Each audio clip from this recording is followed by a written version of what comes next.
Manipulators count on you not seeing them coming. They blend in, act normal, seem trustworthy, but their body betrays them. Before they say a word, before they make their move, their nonverbal behavior leaks the truth.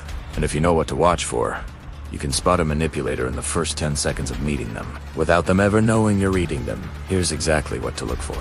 The first sign is excessive eye contact with strategic breaks. Most people think manipulators avoid eye contact. Wrong. Amateur liars avoid eye contact. Professional manipulators do the opposite. They hold eye contact longer than normal because they know it signals honesty. But here's the tell. The eye contact feels intense, uncomfortably intense, like they're trying too hard, and then they break it at weird moments. Not naturally. Strategically. They'll hold your eyes while making a claim they want you to believe, then look away when the topic shifts. This is called gaze manipulation, and it's deliberate. They're using eye contact as a tool to enhance credibility for specific statements. Normal eye contact fluctuates naturally. It follows the rhythm of conversation, but manipulative eye contact is controlled, calculated. You can feel the difference. It doesn't flow. It performs, and that performance creates a subtle unease. Your gut registers that something's off, even if your mind doesn't. The second sign is mirroring. That's too perfect. Mirroring is when someone matches your body language. You lean in. They lean in. You cross your arms. They cross their arms. It's a natural rapport-building behavior. We all do it unconsciously. But manipulators do it consciously, and they overdo it.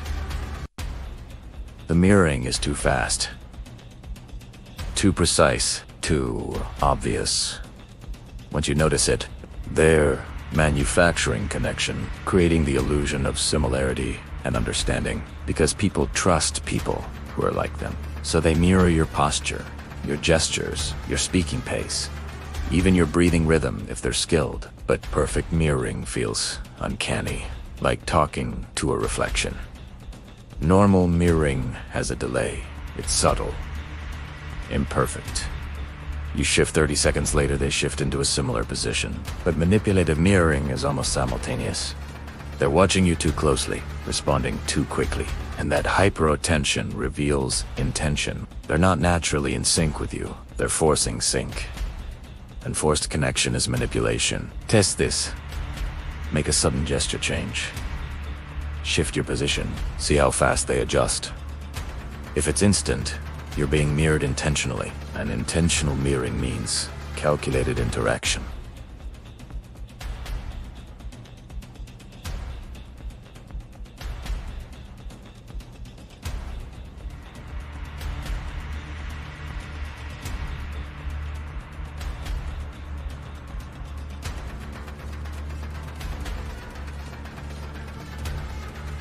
When someone enters it without invitation, they're testing your boundaries. Seeing if you'll enforce them. If you step back, they've learned you're accommodating. Easy to push. If you hold your ground, they recalibrate. But either way, they've gathered data. They know how much boundary violation you'll tolerate. They also do the opposite. They create sudden distance at key moments. You're talking about something important and they physically withdraw. Lean back. Step away. Turn their body. This nonverbal retreat communicates disinterest or disapproval, and is designed to make you chase. Watch how someone manages space. If it feels controlled rather than natural, you're dealing with someone who understands psychological territory. The fourth sign is asymmetrical expressions. Real emotions show up symmetrically on your face. Both sides mirror each other.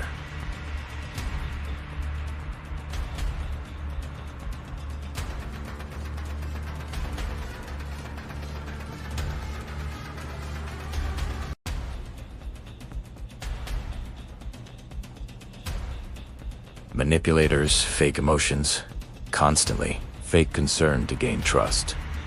Fake happiness to mask resentment. Fake surprise to appear innocent. And their faces leak the deception through asymmetry.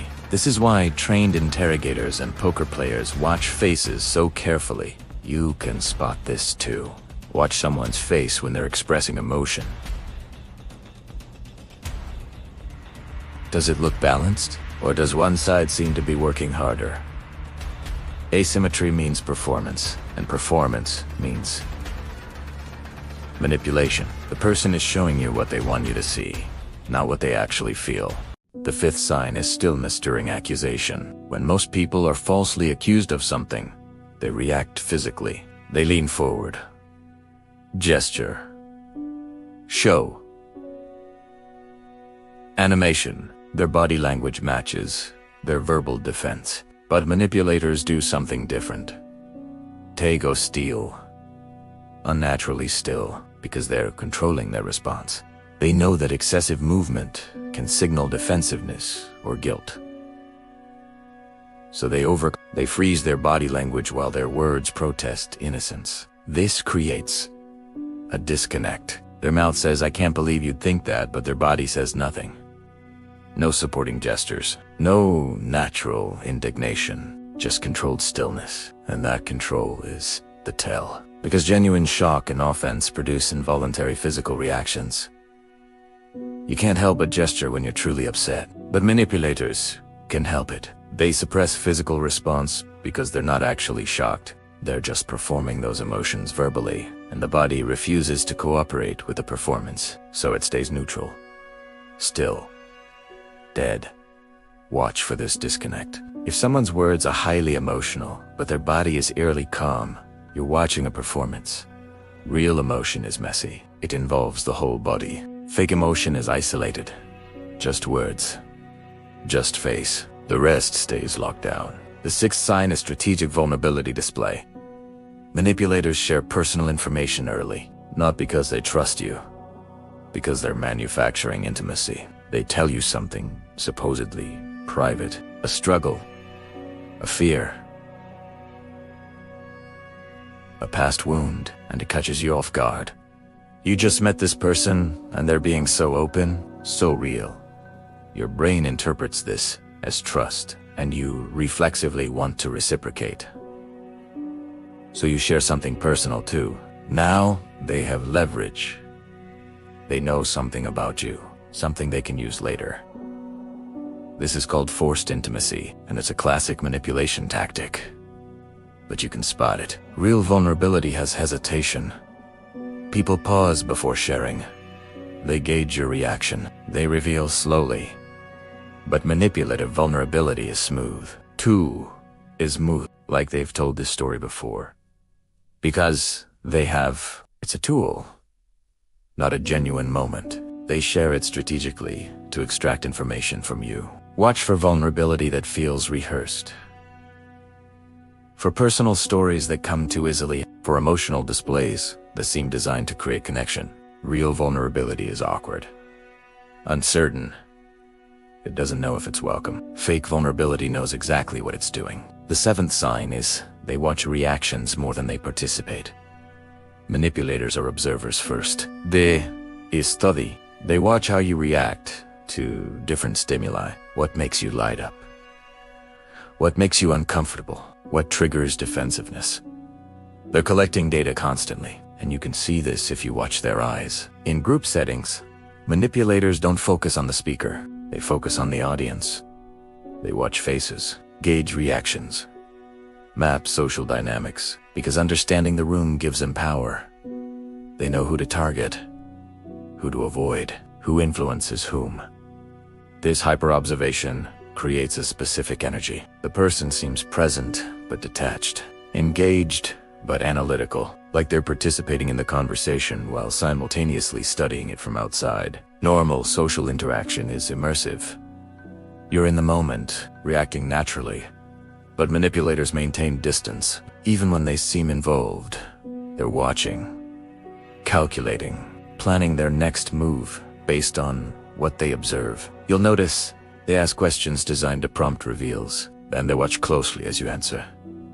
Not listening for content, watching for reaction, for emotion, for vulnerability. That's not conversation. That's reconnaissance. All 7 signs point to the same thing. Control. Manipulators are obsessed with controlling perception, emotion, and outcome. And that obsession shows up in their nonverbal behavior. The eye contact is controlled. The mirroring is controlled. The space management is controlled. The facial expressions are controlled. The physical stillness is controlled. The vulnerability is controlled. The observation is controlled. Everything is tactical, and tactics leave traces. You just have to know where to look. The body always leaks what the mouth conceals. Always, because nonverbal behavior is harder to fake than words. Words come from conscious thought, but body language comes from subconscious processing. And when someone's subconscious is running manipulation protocols, it shows in subtle ways, in tiny inconsistencies, in moments where the mask slips. And once you train yourself to see these moments, manipulators become transparent. You'll spot them within seconds, not by what they say, by how they exist in space, how they use their eyes, how they manage their face, how they position their body. All of it tells a story, and that story reveals who's genuine and who's playing games. Learn to read the story. Trust what you see more than what you hear, and never ignore your gut when something feels performed. Because performed behavior is manipulative behavior, and manipulative people don't deserve your trust. They deserve your distance.